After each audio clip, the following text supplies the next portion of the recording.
my soul. I live for you alone. Je bénis le Seigneur vraiment pour cette grâce qui nous fait d'être là ce matin. Et je suis tout le temps réjoui d'être ici, d'être là pour le servir, d'être utile pour l'avancement de son œuvre. Et c'est ce que je te souhaite aussi. Alléluia. Que Dieu puisse t'utiliser pour quelqu'un, pour des gens. Alléluia. Nous allons continuer toujours notre enseignement sur les épreuves. Comment triompher des épreuves selon chaque type d'épreuve. Alléluia.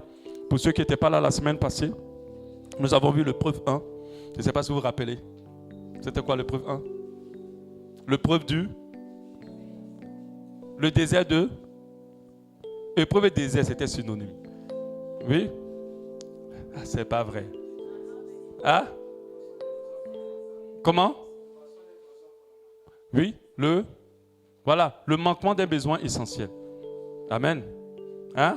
Le manquement d'un besoin essentiel. Et j'avais expliqué que lorsque nous manquons de quelque chose qui nous est indispensable, notre santé, notre vie, à manger, à boire, de l'argent pour nos loyers, pour nos besoins, ce n'est pas une épreuve facile parce que c'est quelque chose d'essentiel pour nous, pour notre suivi et pour notre équilibre. Donc généralement, beaucoup de personnes sont confrontées à cela. Un enfant, quand vous vous mariez, un mariage même, parce que la Bible dit qu'il n'est pas bon que l'homme soit seul. Le fait même que tu ne te maries pas, c'est une épreuve de catégorie 1. Alléluia, que tu n'es pas encore marié plutôt. Donc généralement, ce n'est pas une option pour toi, c'est un besoin essentiel. Parce que Dieu a créé en toi un vide affectif que quelqu'un doit remplir. Bien sûr, lui remplira une partie, mais quelqu'un doit remplir. Tu dois te sentir aimé pour avoir un équilibre. Alléluia. Et toutes ces choses-là sont l'épreuve de la catégorie 1.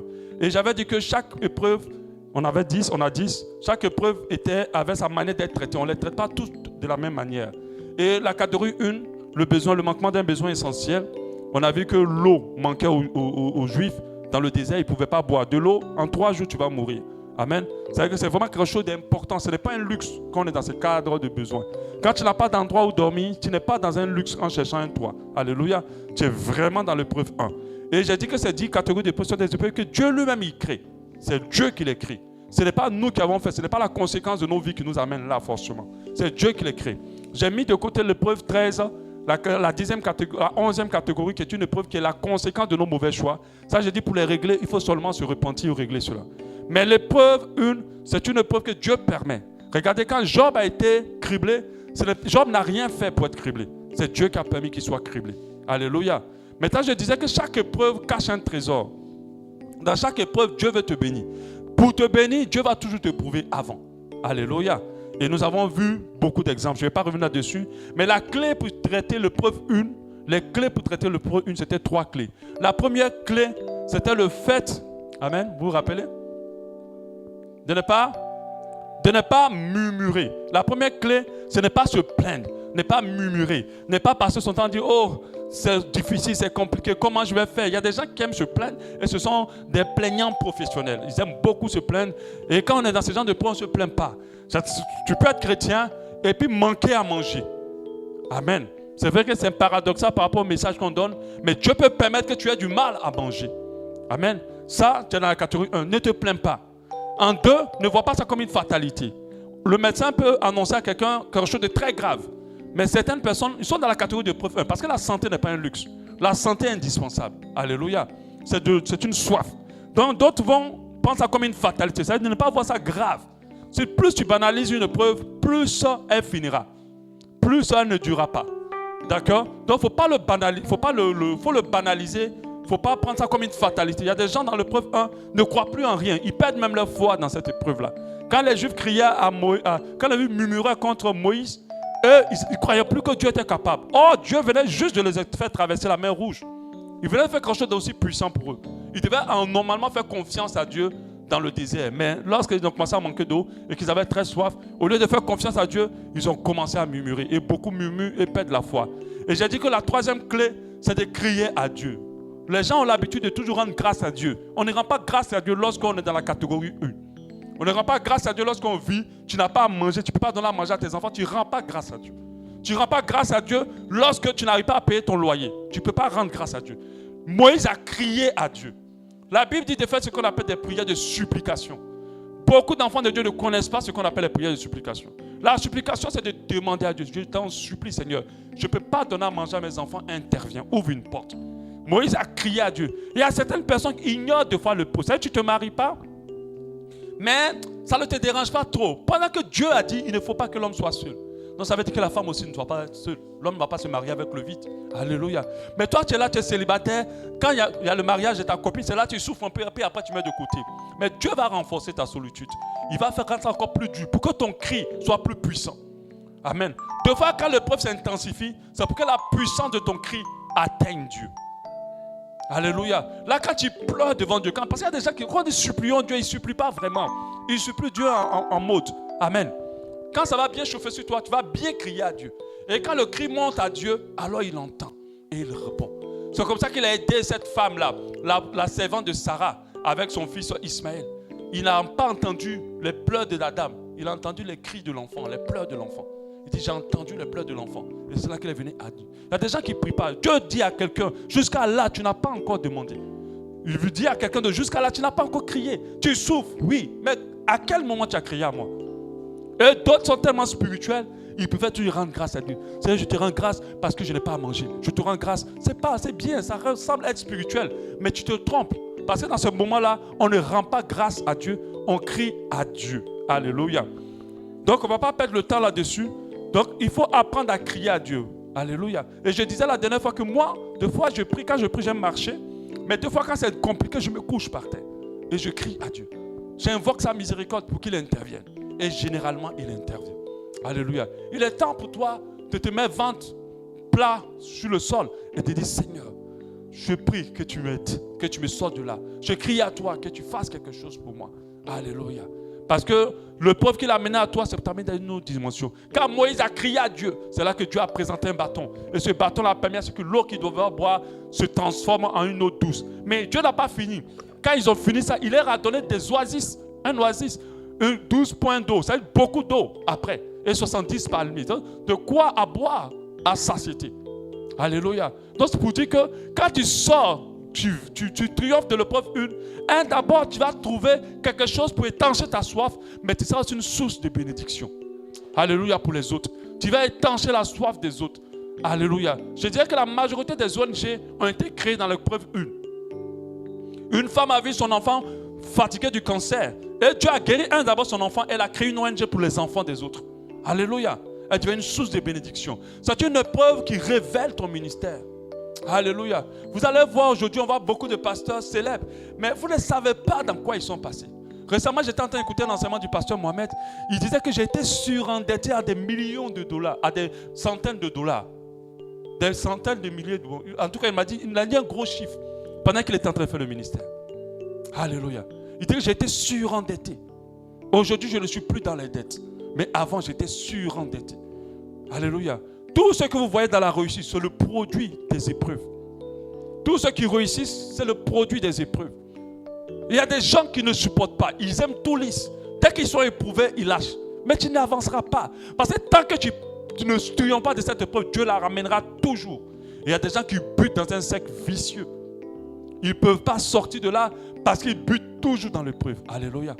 Donc il faut détecter l'épreuve. Il faut comprendre que Dieu veut te grandir au travers de cette épreuve. Apprends à crier à Dieu alors. Nous allons passer à la seconde épreuve, la seconde catégorie d'épreuves auxquelles les Juifs aussi ont été confrontés. On va commencer aujourd'hui, si on ne la termine pas, on continuera jeudi. Alléluia. C'est l'épreuve du pas assez ou l'épreuve de l'insuffisance. L'épreuve du pas assez ou l'épreuve de l'insuffisance. On est tous, en général, la majorité des personnes sont confrontées à cela, selon la nature du pas assez. C'est-à-dire, tu as une vision, tu as des défis, tu as des projets, tu as des objectifs, tu as des ambitions que tu estimes très importantes et indispensables. Tu veux les réaliser, tu as une manière de te voir vivre. Mais sauf que ce que tu possèdes n'est pas beaucoup. Ce que tu as n'est pas assez. Alléluia. Tu veux mettre ton enfant dans une école que tu estimes où il va mieux apprendre. Tu veux payer des cours à tes enfants où tu te dis, ça va leur permettre de s'épanouir. C'est nécessaire pour toi. Tu trouves que c'est indispensable, mais tu n'as pas assez pour pouvoir faire. Tu aimerais organiser un grand programme pour la gloire de Dieu. Dieu te l'a mis à ton esprit. Il l'a mis dans ton cœur. Mais tu n'as pas assez pour pouvoir organiser ce programme. Tu aimerais mener une certaine vie, mais tu n'as pas assez pour mener cette vie-là. C'est-à-dire que tu ne l'amènes pas parce que tu ne veux pas l'amener parce que tu as envie de l'amener. Tu veux l'amener parce que tu sens que c'est là que Dieu te veut. mais tu n'as pas assez pour pouvoir mener cette vie. Et beaucoup de personnes sont confrontées à cela. Beaucoup de personnes sont confrontées à cela. Tu veux être propriétaire. Tu veux avoir une maison. Pas pour le luxe, pas pour les gens. Tu estimes que c'est indispensable pour toi d'avoir une maison. Mais tu n'as pas assez pour pouvoir acheter un terrain et construire, ni acheter directement une maison. Et des fois, tu te sens frustré. Tu te sens éprouvé. Tu te sens bousculé. Et ça arrive à beaucoup de personnes. Alléluia. Est-ce que quelqu'un a déjà passé par ce genre d'épreuve? Ah, il y a une seule personne, 2. Amen. Je repose la question. Est-ce que quelqu'un a déjà passé par ce genre d'épreuve? Il y a quelqu'un qui me dit, je suis même encore dedans. Alléluia. Dieu va te sortir de là. Et quand on sent ce pas assez, on sent vraiment que ce n'est pas un luxe. C'est quelque chose pour nous qui est indispensable. C'est quelque chose pour nous qu'on veut obtenir. Mais c'est difficile. C'est difficile. Tu es dans une relation de mariage. Mais l'amour que l'autre te donne, ce n'est pas assez. Ce n'est pas assez. Alléluia. Tu travailles, mais le salaire qu'on te donne n'est pas suffisant. Le pas assez. On te paye tous les mois, tu sors tous les matins, tu vas travailler. Mais ce que avec lequel tu rentres ne suffit pas à tes besoins. Et des fois, tu es surendetté. Tu fais un commerce, les clients que tu gagnes, l'argent que tu gagnes n'est pas assez. Alléluia. N'est pas assez. Et du coup, on rentre des fois dans un état de frustration. Alléluia. Certains des projets de bâtir des écoles, des orphelinats, des chaînes de télé, mais plusieurs transforment de grandes visions, mais sont confrontés à des ressources insuffisantes. Une forme de frustration va se créer dans leur cœur. Des fois, le pas assez va se limiter, va aller aussi aux ressources humaines. C'est-à-dire que tu as tout l'argent, tu as tous les moyens, mais tu ne trouves pas les personnes pour pouvoir réaliser ce que tu veux faire. Alléluia. Tu as toutes les capacités, mais il n'y a pas assez de personnes. Donc, généralement, on se retrouve dans ce qu'on appelle la catégorie 2. Les épreuves de la catégorie 2. Alléluia. Certains parmi vous ont le besoin de soutenir l'œuvre de Dieu. Alléluia. D'apporter beaucoup, de régler les problèmes. Ils sont tout à déranger quand on parle d'un projet de ci, un projet de ça. Parce qu'ils auraient dit, ah Seigneur, si j'avais beaucoup, on aurait réglé vite ce problème-là. Et puis on aurait avancé. Mais ce que tu as, ce n'est pas assez. Amen. Pour aider l'œuvre, pour aider les gens dans le besoin. D'autres ont des fardeaux par rapport aux orphelins. D'autres ont des fardeaux par rapport aux pauvres. D'autres ont des fardeaux par rapport à l'entrepreneuriat ou à certaines choses. Mais ce n'est pas assez ce qu'ils ont. Donc, comme je l'ai dit, ils sont confrontés au désert 1. Ils sont confrontés au désert 1. Nous allons lire 1 Corinthiens 10, 1, parlant du peuple juif.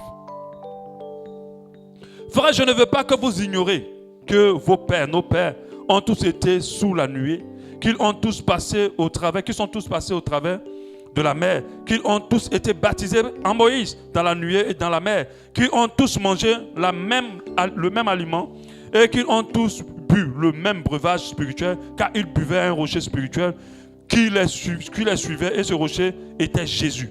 5. Mais la plupart d'entre eux ne furent point agréables à Dieu, puisqu'ils périrent dans le désert. Or, ces choses sont arrivées pour nous servir d'exemple, afin que nous n'ayons pas de mauvais désirs comme ils en ont eu. Donc tout ce que les Juifs ont vécu, ce sont des choses pour nous inspirer d'exemple. Les épreuves que les Juifs ont vécues dans le désert sont remplies de leçons pour nous aider, nous aussi, à pouvoir surmonter différents types d'épreuves.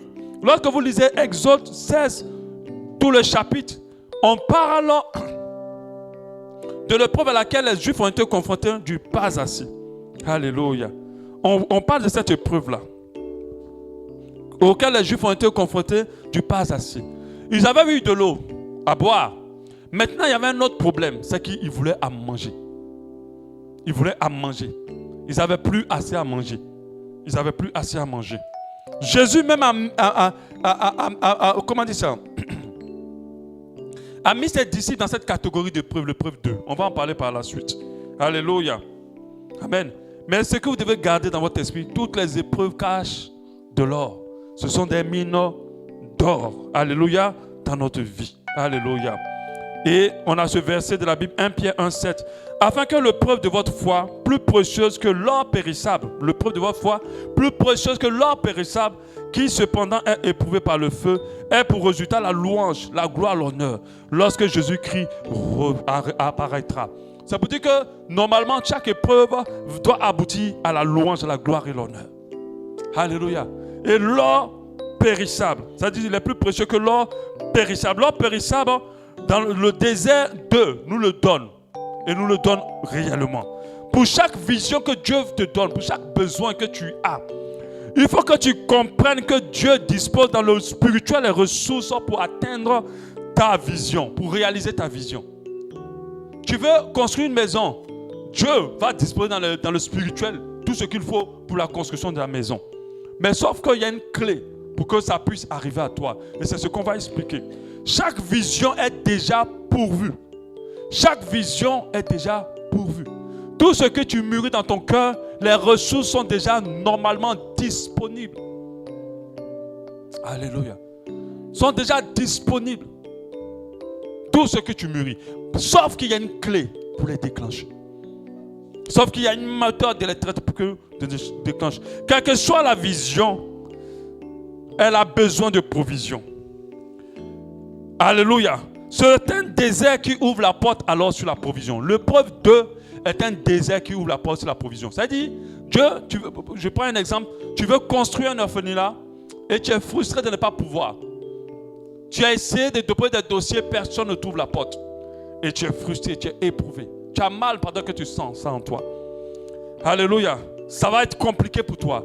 Pour que Dieu te permette d'avoir les moyens de pouvoir créer cet orphelinat, il va t'amener dans le désert. Il va t'amener dans l'épreuve. Et l'épreuve ouvrira la porte à la provision. Provision, c'est ce qu'il faut pour ta vision. Alléluia. Ça va ouvrir la porte à la provision. À condition que tu comprennes comment activer cette provision-là. Alléluia. Donc, dans cette histoire, Israël n'était pas privé d'eau, mais ils avaient besoin de manger. La nourriture qu'ils avaient n'était pas suffisante et ils étaient en train de murmurer. Ils étaient en train de se rappeler de tout ce qu'ils mangeaient là-bas, en Égypte. Et ils ont commencé à murmurer contre Moïse. Alléluia. Alléluia. Mais quand nous regardons, l'épreuve 2 n'est pas encore à ce niveau. L'épreuve 2 à la suite. Après, Dieu va pouvoir à la nourriture. Il va amener la manne. Et il va amener les oiseaux, les cailles. Ils appellent ça les cailles. On appelle ça les cailles. Il va amener la manne et les oiseaux. Donc, la journée, ils auront la manne. Le soir, ils auront la viande, les cailles, pour manger. Mais sauf que quand Dieu les amène, il ne les donne pas en abondance. Il amène un peu pour qu'ils mangent juste aujourd'hui et pas demain. Pas assez pour manger aujourd'hui et demain. Et à chaque fois, il pourvoit à ce qu'ils mangent. Alléluia. Il se retrouve dans l'épreuve 2, de catégorie 2. C'est-à-dire, tu as besoin de 30 millions pour faire un projet. Mais Dieu, tous les jours, il t'envoie 100 000. Demain, 100 000. Après demain, 100 000. Tu vas dire, ce n'est pas assez. Mais tu n'as pas compris qu'il y a quelque chose dans cette affaire-là. Alléluia. Tu n'as pas compris que tes 30 millions sont déjà pourvus dans le spirituel. Mais comment les activer? Alléluia. Comment les activer? Pareil pour nous qui avons des ministères. Des fois, quand on regarde l'église, on dit, oh, il n'y a pas assez de personnes. Il y a quand même 40, il y a quand même 50, mais on se dit, ce n'est pas assez, Seigneur. L'épreuve de catégorie 1. Tu prêches, tu pries, tu jeûnes, mais l'église n'évolue pas. Certaines personnes auront la réaction pour dire, je suis maudit. Je suis maudit. Il y a quelque chose qui ne va pas. Il y a un secret que je ne comprends pas. Il y a quelque chose qu'il faut que je cherche. Et d'autres qui n'ont pas trop la crainte de Dieu sont obligés d'aller baptiser ailleurs pour que leur église se remplisse. Alléluia. Mais ce n'est pas cela notre attitude. Quelle attitude avoir par rapport à cette épreuve? Comme je le disais, beaucoup de personnes vont essayer de les traiter eux-mêmes. Mais ils n'arriveront pas à sortir de cette épreuve 2. Car ils n'ont pas compris les clés. La réponse de Dieu lorsque tu cries à lui, dans l'épreuve 2, c'est de t'amener un peu. C'est d'amener la manne. Vous savez comment les Juifs appelaient la manne? Ils disaient, qu'est-ce que c'est? C'est-à-dire, mais c'est quoi ça? Amen. Nous, on veut le poulet, on veut la grande nourriture, la grande bouffe. On veut manger à satiété parce qu'on a un Dieu qui pourvoit. Et lui nous amène la manne. La manne, en traduction, juifs, c'est qu'est-ce que c'est? Ils ont méprisé ça. C'est-à-dire, ils ont regardé ça comme, mais attends, nous on attend plus, tu nous amènes ça. C'est-à-dire, quelqu'un te dit, viens, je vais t'aider. Et puis la personne, tu lui as présenté ton projet, tu lui as donné le dossier. Dans le dossier, le montant, c'est 100 millions. Et quand la personne, tu viens chez la personne, dit, vraiment, mon frère, vraiment, je vais t'aider. Et quand tu arrives, il tend une enveloppe, 300 000. Tu vas dire quoi? Qu'est-ce que c'est? C'est pas ça? Mais je vais te dire que c'est Dieu qui a répondu à tes 300 millions. À tes 30, c'est combien il dit le montant? 100 millions, c'est Dieu qui a répondu. Mais toi, tu vas regarder les 300 millions, tu vas dire, qu'est-ce que c'est? 300 000, tu vas dire, qu'est-ce que c'est? Et beaucoup fonctionnent comme ça. Quand tu cries à Dieu ou tu pries pour que Dieu intervienne dans la catégorie épreuve 2, du pas assez, Dieu ne te donnera jamais exactement ce que tu attends. Jamais. Il va te donner la manne. Quelque chose que tu peux mépriser, quelque chose que tu peux négliger, quelque chose que tu vas avoir, bon, je bouffe ça, j'attends que Dieu intervienne. Parce que d'autres, c'est ce qu'ils font, ils bouffent. J'attends le gros lot. Le gros lot n'arrivera jamais. Alléluia. Jamais. Parce que dans ce que tu as reçu là, le gros lot à l'intérieur. Alléluia. Je ne vais pas aller vite. Donc les Juifs ont dit, qu'est-ce que c'est? Ils nous envoient quoi comme cela? En fait, nous on a faim que nous avons la bonne nourriture. La manne, ça avait le goût de miel, le gâteau de miel et tout ça. Pendant qu'ils mangeaient des bonnes viandes, des viandes et tout, vraiment la bonne nourriture. Et Dieu les amène la manne, déjà qu'ils ne connaissent pas visuellement. Et il les envoie la manne. Donc ils ont méprisé la manne. La manne arrivait seulement en quantité suffisante pour le jour. Pas plus. Alléluia. Donc c'est-à-dire que quand tu es dans la catégorie 2, Dieu va répondre seulement au jour le jour. Il va te donner seulement la solution pour aujourd'hui. Pendant que toi, ton problème, ce n'est pas aujourd'hui, c'est tous les jours. C'est régler tout le problème en fait. Mais il va régler pour aujourd'hui. Alléluia. Tu as besoin d'argent. Tu as faim. Il va te donner un peu d'argent pour manger. Mais dans ce peu d'argent, il y a quelque chose. C'est la manne. Beaucoup de personnes verront Dieu subvenir au juste nécessaire sans pouvoir mettre de côté le juste nécessaire pour ne pas périr et sans plus. Donc Dieu, pour ceux qui ont besoin d'argent, il ne va pas te donner beaucoup. Ça choque, hein? Amen. Il va te donner un peu. Si tu penses gagner au loto, tu te trompes avec Dieu. Parce qu'il y a Dieu qui dit, ça va tomber sur moi. Dieu va te bénir. Je vois les bénédictions de Dieu qui t'environnent. C'est faux. Si c'est vrai, il va juste te donner un peu. Mais beaucoup de personnes n'ont pas compris que dans le peu là, il y a le beaucoup. Alléluia. Ils sont là, c'est quoi ça? C'est quoi ça? Quand le mari dit, tiens 1000 francs, achète-moi poulet, mets le riz aussi dedans. Il faut me mettre la sauce et tout ça. Là. Je veux un plat, au moins 3 poulets, tout ça. Là, elle dit, hein? C'est quoi ça? Ma femme, ma soeur, prends les 1000 francs là. C'est la manne. Il ne faut pas le mépriser. Alléluia. On ne sait jamais. Va au marché seulement avec. Tu vas revenir avec ces 3 poulets. Alléluia. Mais il faut que tu comprennes. Alléluia. Et beaucoup ont méprisé les réponses de Dieu dans ce genre d'épreuve. Beaucoup. Tu veux te marier. Tu veux t'envoyer une personne. Mais tellement tu es exigeant. Tu as vu seulement le pas assez. Pas assez. Il y a trop de manquements. Oh, c'est pas bon. Tu as jeté. Tu veux un travail. On te trouve un petit boulot de 100 000 par mois. Tu as vu seulement le pas assez. Ta tête là même, là, ton patron voit même que tu n'es même pas dans son entreprise. Elle voit que tu es déjà parti. Elle sait qu'à la moindre occasion tu es parti. Mais tu ne partiras pas. Dieu ne t'en enverra pas là. Tant que tu n'as pas réalisé que les 100 000 qu'on te donne par mois là, il y a 1 million par mois que tu cherches dedans. Alléluia. Et beaucoup n'ont pas compris. Ils sont dans le pas assez. Ils se plaignent tout le temps. Ils n'ont pas compris que c'est une épreuve pour les amener loin. Ils n'ont pas réalisé que dans 100 000 que Dieu leur donne par mois, il y a une gloire à l'intérieur. Il y a une élévation à l'intérieur. Il y a une bénédiction extraordinaire à l'intérieur. Alléluia. Dis à ton frère, tes yeux vont s'ouvrir. Dis à ton frère, ta vie va changer. Au nom de Jésus. Alléluia. Donc le point du pas assez est quelque chose d'assez fréquent dans la vie des hommes. Dieu ne t'amènera jamais ce que tu demandes. Il ne te donnera jamais ce qu'il te demande. Il te donnera la manne. Le pas assez. Alléluia. Il y a certaines femmes, quand elles se marient, c'est ça. Oh, le bon gars des telenovelas qui réussit tous les poèmes d'amour. Mais quand vous finissez de vous marier, là, tu retrouves que c'est la manne. Pas assez. Il n'y a pas beaucoup. Amen. Ça veut dire que tout ce que tu as rêvassé, là, c'est pas ça. Le pas assez. Et elles n'ont pas compris que dans ça, il y a le gars des telenovelas à l'intérieur. Amen. Amen. Pareil aussi pour les hommes. Ah, tu ne laves pas, tu ne cuisines pas, tu n'es même pas une vraie femme africaine. Pas assez. Tu ne vas jamais te répondre. Ça, il faut mettre dans ta tête, comme tu as demandé. Jamais. Jamais. Ça, il faut que tu comprennes aujourd'hui.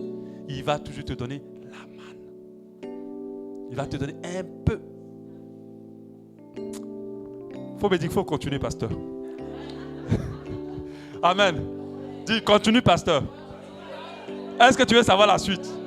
Ben, dimanche prochain. Alléluia. Pas assez. Il va te répondre comme ça. Jésus a vécu le pas assez. Moïse a vécu le pas assez. Élisée a vécu le pas assez. Et le pas assez est beaucoup courant dans la parole de Dieu. Beaucoup. Si tu n'as pas compris ça, tu vas être là en train de rester pareil. Jean 6, 5 nous dit, ayant levé les yeux et voyant qu'une grande foule venait à lui, Jésus dit à Philippe, où achèterons-nous des pains pour que ces gens aient à manger? Il disait cela pour le prouver, car il savait qu'il allait faire. Jésus dit à un de ses disciples, Philippe, il dit, voilà la foule là, 5000 personnes, donne-leur à manger. C'est comme ça que Dieu fait. Il te dit, mais toi là, lève-toi, crée une église. Toi là, lève-toi, construis une maison. Toi là, fais ci. Je veux un grand événement de louange. Il y a quelqu'un à qui Dieu a demandé, je veux un grand programme de louange. Et puis, il n'y a rien. Mais Philippe dit, mais on n'a rien. On a seulement un garçon qui a 5 pains et 2 poissons, je crois. Amen. Il n'a pas assez. Bon, il disait clairement que ce n'est pas beaucoup. Amen.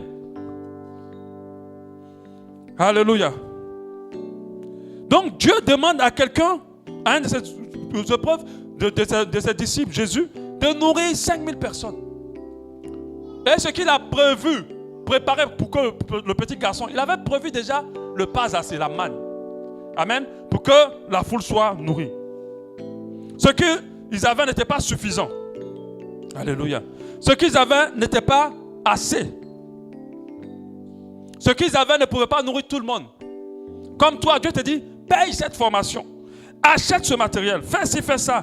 Mais tu n'as pas assez de moyens pour les réaliser. Alléluia.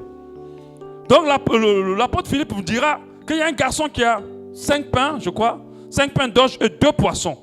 Mais qu'est-ce que cela pour tous ces gens? Donc lui aussi, il a dit, qu'est-ce que cela pour tous ces gens? 5 pains et 2 poissons. Mais heureusement qu'il a dit qu'il y a 5 pains et 2 poissons. Alléluia. Mais c'est à partir des 5 pains et 2 poissons que Dieu a opéré le miracle. Ce que tu appelles manne, ton miracle est à l'intérieur. Ce que tu appelles pas assez, ton miracle est à l'intérieur. Ce qui fait que beaucoup tournent en rond, c'est parce qu'ils cherchent le miracle sans considérer le pas assez. C'est parce qu'ils cherchent la puissance sans considérer le petit qu'ils ont commencé. La Bible dit que si tu es fidèle en peu de choses, je te confierai de plus grandes. C'est un principe divin. Dieu ne t'amènera jamais les grandes choses si tu n'as pas considéré les petites. Alléluia. Et ça, tu dois le réaliser. Amen. Quand tu as besoin de 30 millions contre en bas, 100 000, tu vas dire qu'est-ce que c'est? Qu'est-ce que c'est? Ça veut dire la manne. Qu'est-ce que c'est ça? Amen. Donc, mais c'est quoi ça? J'ai fait quoi? Un salaire de 300 000. J'ai fait quoi avec? Quand j'ai payé ma maison, je n'ai plus rien. Et beaucoup le disent. Amen. Beaucoup fonctionnent comme ça. Oh, ils n'ont pas compris. Quand on a présenté les 5 pains et les 2 poissons à Jésus, il n'a pas dit, mais j'ai fait quoi avec ça? Il les a multipliés. Alléluia. On a l'histoire aussi de la femme que le serviteur Élisée a béni. 2 Rois 4, 1. Une femme d'entre les femmes des fils des prophètes cria à Élisée en disant, ton serviteur, mon mari, est mort. Tu sais que ton serviteur craignait l'Éternel et le créancier est venu pour prendre mes 2 enfants et en faire des esclaves. Donc, c'était un enfant de Dieu qui craignait Dieu qui est mort. Et il avait des dettes, il était endetté. Et celui à qui il devait veut prendre ses 2 enfants en esclavage pour rembourser la dette. Élisée lui dit, que puis-je faire pour toi? Dis-moi, qu'as-tu à la maison? Elle répondit, ta servante n'a rien du tout à la maison qu'un vase d'huile.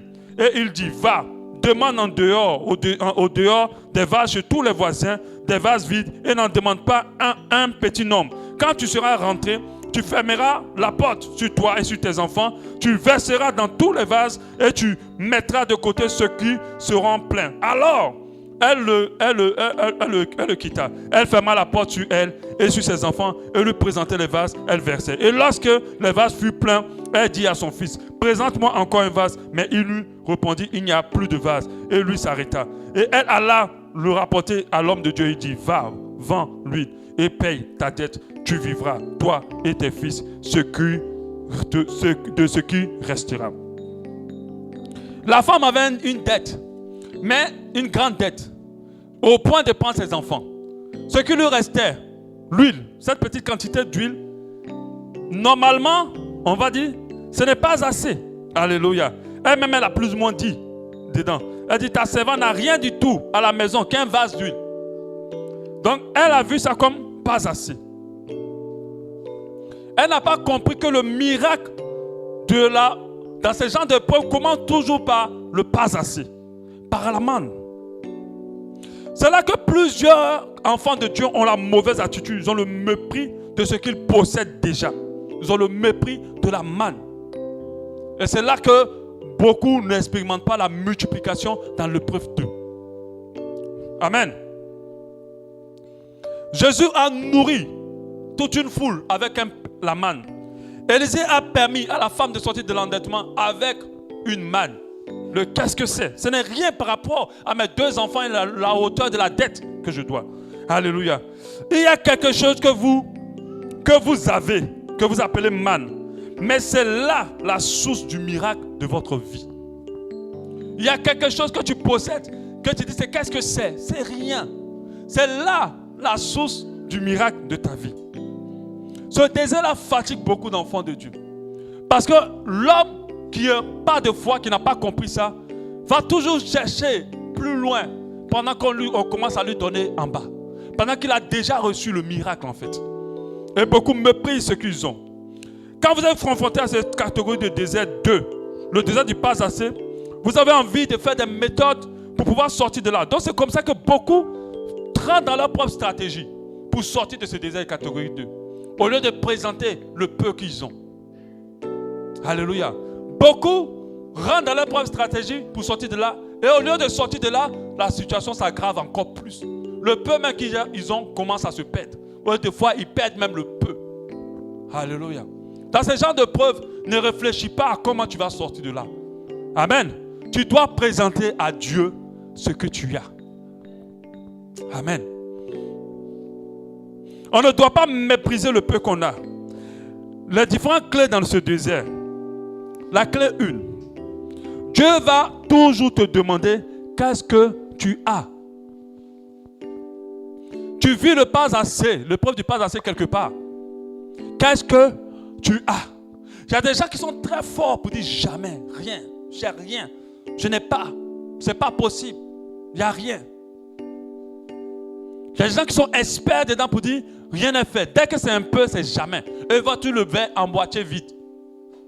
Des fois même, je ne dis pas à moitié vide, ils voient le verre vide, malgré qu'il est rempli à moitié. Parce que tant qu'ils n'ont pas atteint ce qu'ils veulent, pour eux, il n'y a rien encore. Amen.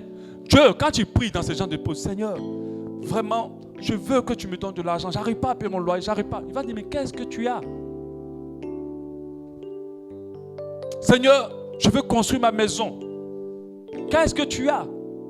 Tu dois lui présenter ton salaire de 150 000. Tu dois lui présenter ta manne. Dis, Seigneur, c'est ce salaire-là que j'ai. Tu dois lui présenter. Alléluia. Il ne faut pas trop calculer. Il ne faut surtout pas, quand c'est le cas de l'argent ou d'un projet, de s'orienter vers l'emprunt. Il ne faut surtout pas aller vers l'emprunt. Si tu empruntes, tu vas encore te surendetter et tu ne sortiras pas de cette épreuve catégorie 2. Tu ne sortiras pas. Donc, il ne faut surtout pas dire, il me manque, je n'ai pas. Il n'y a rien. Alléluia.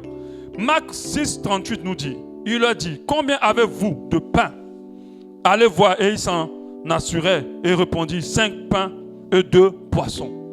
Il a dit à la femme aussi, Élisée a demandé à la femme, qu'est-ce que tu as? Elle dit, je n'ai rien, mais si ce n'est qu'une bouteille, un vase d'huile. Qu'est-ce que tu as? Amen. Quelqu'un vous disait, rien. J'ai rien. Tu veux construire une maison. Qu'est-ce que tu as? Rien. D'autres vont dire rien. Amen. D'autres vont dire immédiatement rien. Parce que dans leur esprit, c'est rien. Quand Élisée demande à la femme, elle lui présente la bouteille d'huile. Mais la bouteille d'huile par rapport à sa dette, c'est rien. Normalement.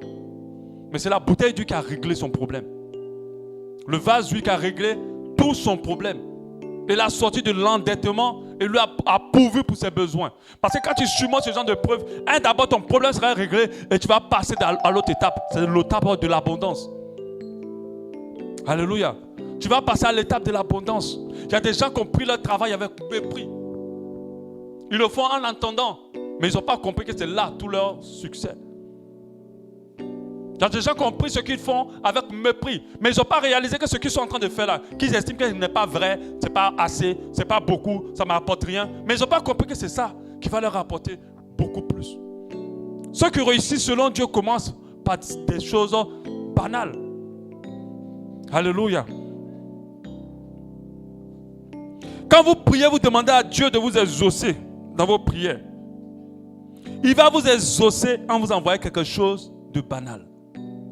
Quelque chose qui ne répond pas à vos prières à la vue. Mais par l'esprit a déjà pourvu. Alléluia. Quand vous allez regarder, vous allez dire, c'est rien. Mais par l'esprit, ça a pourvu. Alléluia. Vous devez comprendre que l'action de Dieu dans nos vies est une action de multiplication, pas d'addition. Pour ceux qui ont fait un peu les maths, vous devez comprendre que Dieu, pour régler ton problème, il ne va pas te donner beaucoup. Il va multiplier ce que tu as. Dieu n'additionne jamais, il multiplie. Dieu n'est pas dans l'addition. L'homme pense qu'on devient riche en recevant. Non, on devient riche quand on multiplie le peu qu'on a. Est-ce que vous comprenez? L'action du miraculeux de Dieu est dans la multiplication. Dès que tu dis, Seigneur, je veux que tu interviennes en ma faveur, il t'envoie la manne qu'il va multiplier. Alléluia. Il t'envoie quelque chose qu'il va multiplier. Deutéronome 28, on nous dit, l'Éternel te comblera de bien en multipliant le fruit de tes entrailles. Il multiplie même l'enfantement. Je ne te peux pas tomber des enfants du ciel. Il a mis quelque chose en toi qui va multiplier les enfants dans ta vie. Tes 100 000 francs de salaire, c'est cela qui va être multiplié pour que tu sortes à jamais des besoins financiers. Tes 50 000, 100 000 c'est beaucoup, par exemple, d'autres c'est 50 000 qu'ils reçoivent. Tes 50 000 qu'on te donne pour te dédommager, c'est ces 50 000 qui vont te sortir de la pauvreté. L'action de Dieu n'est pas dans l'addition, c'est dans la multiplication. Et nous savons que la multiplication, ça peut être très fou. Hein? Amen. D'un rien, si le coefficient est 100 000, multiplié par 100 000, mais imagine, même si tu as 1000 francs, multiplié par 100 000, ça fait 100 millions. Amen. Oh, 1000 francs là, tu vas négliger. Alléluia. Donc, il faut que ça rentre dans ta tête. Dieu n'additionne pas. Les gens pensent que pour sortir, il faut qu'ils reçoivent. Non. Pour sortir, il faut que Dieu vienne multiplier ce qu'il t'a déjà donné. Et il donne toujours. Avant d'intervenir, il te donne d'abord la manne. Et il vient multiplier. Alléluia. Donc Dieu ne va jamais additionner. Et le problème quand il dit, je n'ai rien. Alors, il a pourvu dans le spirituel pour ton besoin. Et quand il multiplie avec 0, ça fait 0. Amen. C'est pour ça que tu ne sors pas du problème, tu es toujours dedans. Tu es toujours dedans. Parce que toi, tu n'as rien. Donc quand Dieu a envoyé les 100 millions pour multiplier ce que tu as, ça ne multiplie rien. Amen. Ça ne multiplie pas. Donc tu es là avec tes 100 francs que tu as là, ça ne bouge pas. Tu bouffes ça et puis c'est fini, tu n'as plus rien. Ne dis pas non plus aussi qu'il me manque. Il me manque, ça dit c'est moins. Donc quand Dieu répond, quand ça se multiplie par moins, ça fait moins encore. Donc tu es endetté sur endetté. Amen. Il y a des gens qui ne savent pas voir ce qu'ils ont. Ils savent plus se concentrer sur ce qu'ils n'ont pas. Et ces personnes-là, quand Dieu répond à leur prière, ils sont encore plus dans les problèmes. Amen. Donc tu dois comprendre que c'est une mathématique spirituelle et qui est très véritable. Ne dis jamais j'ai rien. Je n'ai pas. Amen. Quand on te demande, tu dis c'est ce que j'ai. Et tu le présentes à Dieu. Alléluia. Donc Dieu va te demander qu'est-ce que tu as? Qu'est-ce que tu veux que Dieu fasse pour toi? Dis-le. Après il va te dire mais qu'est-ce que tu as? Amen. Qu'est-ce que tu as?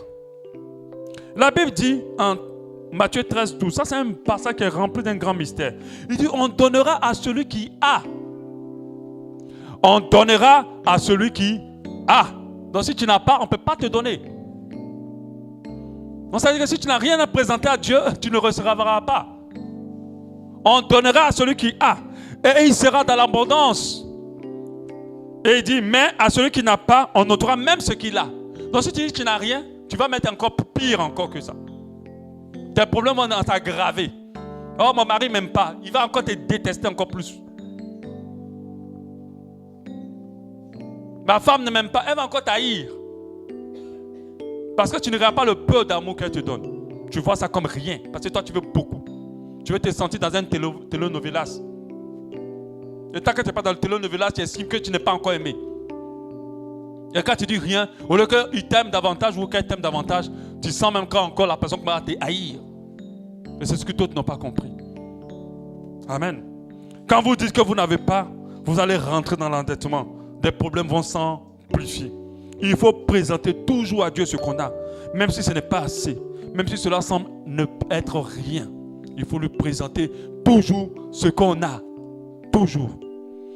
La deuxième clé, c'est de rendre grâce à Dieu. Alléluia. Dans cette épreuve-là, on ne crie pas à Dieu. On rend grâce à Dieu. On remercie Dieu pour le peu qu'on a.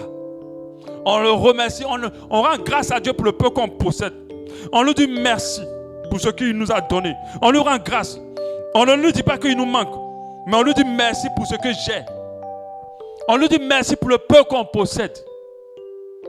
Alléluia. Moi, j'ai toujours tendance à dire, malgré la gravité de ta situation, il y a quelqu'un qui manque encore plus que toi.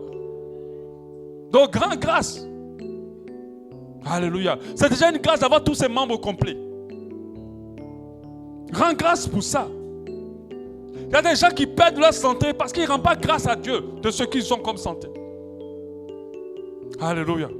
Dès qu'ils sont des petits bobos, je ne me sens pas bien. Je sens que je vais mourir. Mais tu vas mourir. Ça va s'aggraver. Ça va s'empirer. Parce que la peur de santé que tu as, tu ne le considères pas. Tu dois rendre grâce à Dieu. 1 Timothée 6 dit, c'est en effet une grande source de gain. Une grande source de gain. C'est-à-dire une grande source pour gagner encore plus. La piété avec le contentement. Le contentement. Il y a beaucoup de chrétiens qui prient, qui jeûnent, mais qui n'ajoutent pas à leur état d'esprit un esprit de contentement. Alors, rien ne se passe dans leur vie. Il y a des gens, quand ils vont jeûner, ils vont prier, ce n'est pas pour, ils ne réalisent pas déjà ce qu'ils ont. Ils ne réalisent pas qu'ils ont la manne déjà. Ils vont seulement pour dire à Dieu, j'ai rien. Ça ne va même pas, Seigneur. Mais Dieu va dire, ok, j'ai multiplié. 0, 0. Tu as fini de jeûner, tu as fait la grève de faim pour rien. Parce que rien ne va se passer. Alléluia. Quand tu es dans le pas assez, la solution, c'est de rendre grâce à Dieu. De présenter à Dieu ce que tu as sans mépris. En considérant, c'est rien pour les gens, mais c'est la graine. Alléluia. Tu dois poser l'action de grâce. Jésus, quand il a vu ces 5 pains et 2 poissons, il m'a dit, mais vous me présentez quoi là? Il a rendu grâce à Dieu. Il a rendu grâce à Dieu. Et ça s'est multiplié pour nourrir davantage de personnes. Il avait juste besoin de 5 pains et 2 poissons. Il n'avait pas besoin d'une cargaison de pain et de poissons dans un camion. 5000 personnes, je ne sais pas comment on va transporter toute cette nourriture. Hein? Il n'a pas demandé ça. Mais toi, c'est la cargaison que tu attends. Tant que la cargaison n'est pas venue, tu ne te sens pas exaucé par Dieu. Il y a des gens qui pleurent pendant que Dieu leur a déjà donné la manne. Il y a des gens qui pleurent parce que pendant que Dieu a déjà résolu leur problème, il a mis le dossier résolu. Mais toi, tu es en train de pleurer. Parce que c'est 0, ça se multiplie à chaque fois par 0, par 0, par 0. Mais si il donne 100 milliards, 0, c'est 0. Parce que tu as dit, il n'y a rien. Tu dis toujours, j'ai rien. Et d'autres sont des professionnels. Comment tu vas? Oh, ça ne va pas. Mais si tu dis ça ne va pas, comment ça pourra aller? Ils aiment faire toujours le pitié en pensant que les gens vont les aider. Non, je vous assure, malgré tout ce que quelqu'un va te donner, il ne peut pas te prendre en charge. Il ne peut pas. Il va te donner même 100 000 là, 200 000 demain, 300 000. Après, il ne peut pas te charger. Il faut maintenant qu'il y ait la multiplication pour que tu sortes du problème. S'il n'y a pas la multiplication, la personne va se souffler. À chaque fois que tu cries à Dieu, il t'envoie la manne. Et il s'apprête à le multiplier. À condition que tu saches rendre grâce à Dieu. Je t'assure, pour celles qui veulent se marier, tu es un homme assez bizarre, tu peux trouver un mari extraordinaire. Mais à partir du fait que tu commences à rendre grâce à Dieu, d'une femme assez inexpérimentée qui ne sait même pas comment prendre soin d'un homme, tu vas trouver une femme extraordinaire. À condition que tu apprennes à rendre grâce. Toutes les choses auront tendance à te pousser à te plaindre, à te pousser à murmurer. Mais je vous assure, vous voyez des fois les maris des gens bien, vous pensez quoi? Ils étaient bien avant, ils n'étaient pas bien avant. Hein? Alléluia. Ah, chaque femme sait ce qu'elle a fait. Hein? Moi-même, tu me vois comme ça, ma femme a sérieusement travaillé. Amen. Mais si elle avait méprisé ce que j'étais, si tu m'avais maigrichon, bizarre et tout ça, tu as dit, ça c'est qui ça? Moi je veux déjà le beau gars, bien, hein? Voilà, riche, avec la grosse voiture et tout ça. C'est ce que d'autres veulent. Et ils n'arrivent pas. Mais quand tu sautes le pas, le peuple va te montrer qu'il y a mis l'eau dans le coco. Alléluia. Le chemin de Dieu, c'est le chemin de Dieu. On commence par petit pour grandir. Toi, tu veux d'ailleurs sauter sur le grand. On va te faire redescendre. Le chemin de Dieu, c'est le chemin de Dieu. N'attends pas le miracle grandiose devant tes yeux. Le miracle, Dieu l'a déjà pourvu. Il t'a donné la main. Amen. Alléluia. Que Dieu vous permette de le réaliser vraiment. Alléluia. Que cela rentre dans ton cœur et que tu ne l'oublies pas. Alléluia. Dieu t'a déjà répondu. Dis à ton voisin, Dieu t'a déjà répondu. Dieu t'a déjà exaucé. Alléluia. Je dis à ton voisin, pas à toi-même. Amen. Je dis à ton voisin, dis à ton voisin, Dieu t'a déjà exaucé. Alléluia. Donc si ton mari ne t'aime pas assez, rends-lui grâce pour le peu de romantisme qu'il te donne. Même si ce n'est pas beaucoup, même si c'est brut. Amen. Rends-lui grâce pour le peu de romantisme qu'il te donne. Alléluia. Je n'ai pas dit les brut quand même. Il est quand même un peu romantique. Amen. Le peu. Oh, tu as vu le mari de la voisine là? Lui, il est romantique. Oh, toi, tu ne peux même pas être comme lui. Mais rien. Quand Dieu envoie maintenant le romantisme pour ton mari, ça ne milite pas zéro. Il devient encore pire. Amen. Il n'y a rien. Amen. Amen. Et les femmes ont toujours tendance à dire, jamais. Tu ouvres ton placard, je n'ai plus de robe. Mais comment tu vas avoir de robe? Amen. Si Dieu envoie la multiplication de la robe, tu ne peux pas. Ça va se multiplier par moins. Tu vas encore déchirer. Les robes que tu envoies se déchirer. Tu vas manquer. Alléluia. Quand tu ouvres ton placard, même si tu as tout porté, Seigneur, je te rends grâce pour mes vêtements. Je te bénis. Et c'est l'action de grâce. On a déjà vu, hein, l'action de grâce a une puissance de multiplication. Si tu rends grâce à Dieu pour le peu, ça ne va pas rester peu, ça va se multiplier. Alléluia. Et beaucoup ne le savent pas. La Bible nous dit, en Philippiens 4:6, ne vous inquiétez de rien, mais en tout je fais connaître à Dieu vos besoins par des prières d'explication, avec des actions de grâce. Avec des actions de grâce. L'action de grâce crée la multiplication. Lorsque tu pries dans le point de catégorie 2, vous savez ce que Dieu fait? Dieu envoie la graine. Or, nous savons que dans une graine, il y a un arbre. Dans un arbre, on peut retrouver une forêt. Alléluia. Tu dis, Seigneur, je veux manger la mangue. Je veux manger toute une catégorie de mangue. Il te donne seulement un noyau. Tu vas voir, mais c'est quoi ça? Mais c'est là qu'il y a l'arbre à l'intérieur. C'est là qu'il y a ta richesse. C'est là qu'il y a ton changement de vie. C'est là qu'il y a beaucoup de choses. Mais les gens n'ont pas compris. Ils veulent l'arbre déjà. Et c'est pour ça que vous souffrez dans cette épreuve de catégorie 2. Le manquement. Quels sont tes projets? Dieu t'a donné une manne. Identifie-les. Rends grâce à Dieu. Présente-les devant le Seigneur et rends-lui grâce. Rends-lui grâce. Même pour l'enfantement. Il y a d'autres qui tellement qui veulent plus d'autres enfants que le seul enfant qu'ils ont. Ils ne le voient plus comme une bénédiction. Ils ne le voient plus comme une grâce. Ils sont tellement malheureux. Présente à Dieu déjà cet enfant. Sois reconnaissant envers lui à cause de cela. Alléluia. Le contentement, c'est-à-dire que si tu n'es pas content pour ce que Dieu te donne, il ne peut pas multiplier. Si tu n'es pas content pour le peu que tu as, il ne peut pas multiplier. Et c'est comme ça beaucoup d'enfants de Dieu sont bloqués dans leur vie. Ça n'avance pas. Parce que le peu qu'ils ont, ils ne sont pas contents pour ça. Ils sont pas contents. Il suffit seulement que le preuve arrive, du pas assez. Tu ne peux pas payer ton loyer et tu es amer, tu n'es pas content. Tu n'es pas content pour le travail que tu as. Mais deux fois, le peu de sous qu'on te donne, c'est à l'intérieur qu'il y a le changement de ta situation financière. Le peu que tu as, même par rapport à la marche chrétienne, le peu de marche chrétienne que tu arrives à faire, le peu de sanctification que tu arrives à faire, rends grâce à Dieu pour ça. Mais il y a des gens qui ne savent pas rendre grâce. Ils se sentent tous les pécheurs, des pécheurs, des pécheurs, des pécheurs. Et ils ne voient rien. Donc du coup, quand Dieu leur apporte la force pour qu'ils puissent être plus sanctifiés, il n'y a rien qui puisse se produire. Parce que ce sont les gens qui aiment beaucoup tout le temps se culpabiliser. La culpabilité n'est pas divine. Elle ne vient pas de Dieu. C'est l'esprit de repentance qui vient de Dieu. Alléluia. Donc, le principe du grain de sénévé, la Bible nous dit, en Matthieu 13, 31, il leur proposa une autre parabole, il leur dit, le royaume des cieux est semblable à un grain de sénévé qu'un homme a pris et a semé dans un champ. Pareil. Donc, ça dit quand tu as un besoin, Dieu envoie le grain de sénévé. Tu dois le reconnaître. C'est-à-dire que si tu accordes de la valeur au noyau contre une mangue, tu vas dire ça, c'est de la valeur. Il y a l'arbre dedans. Il y a une forêt dedans. Alors tu ne vas pas jeter pour dire, mais je vais faire quoi ça? Moi j'ai faim, je vais sûrement manger la mangue, tu m'envoies le noyau pour faire quoi? Méchant. Non. Tu prends le noyau, tu le sèmes, tu lui accordes de la valeur, tu l'arroses. Alléluia. Et c'est en cela que tu l'auras ton arbre. Amen. C'est vrai que ça va fonctionner avec le temps. Mais Dieu ne t'envoyera jamais ce que tu veux. Il dit en Luc 17, 16, et le Seigneur dit, si vous avez la foi comme un grain de sénévé, vous direz à cette montagne, à ce sycomore, déracine-toi et plante-toi dans la mer et il vous obéira. C'est-à-dire que dès que tu accordes de l'importance à la manne, au peu que tu as, Dieu va multiplier. Alléluia. Voici les clés de l'épreuve 2. Je t'encourage à déjà examiner ce que tu as. Sors des plaintes. Arrête de voir comme rien le peu que tu possèdes. Accorde de la considération au peu que Dieu t'apporte. Présente à Dieu le peu que tu as. Et sois reconnaissant. Aie un esprit de contentement. Apprendre à rendre grâce pour ce que tu es et pour ce que tu as. Personne n'est né en haut. On commence toujours généralement en bas. Mais si tu viens d'une famille puissante, tu vas vivre d'autres types d'épreuves qui vont te ramener en bas. Et tu vas devoir grimper les échelons. Alléluia. Amen. Est-ce qu'on peut prier par rapport à cela?